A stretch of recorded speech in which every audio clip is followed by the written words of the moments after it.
Hello viewers, আসসালামু আলাইকুম রহমতুল্লাহি বারাকাতু। আশা করি আপনারা সবাই ভালো আছেন।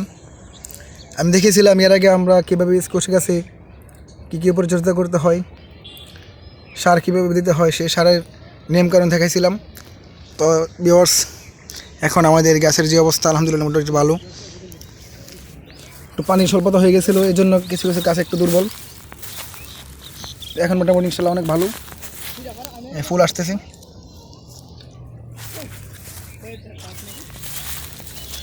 এই যে দেখেন এখানে ফলের শাক নিতেছি, একটু ফল হবে।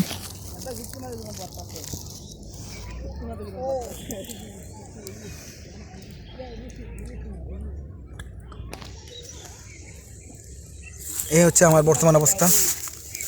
পরবর্তীতে ইনশাল্লাহ ফল আসলেই আমি হয়তো আপনাদেরকে সেটা দেখাবো।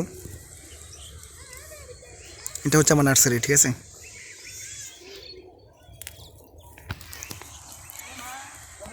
ভিউয়ার্স, ভালো থাকবেন। আসসালামু আলাইকুম রহমতুল্লাহ।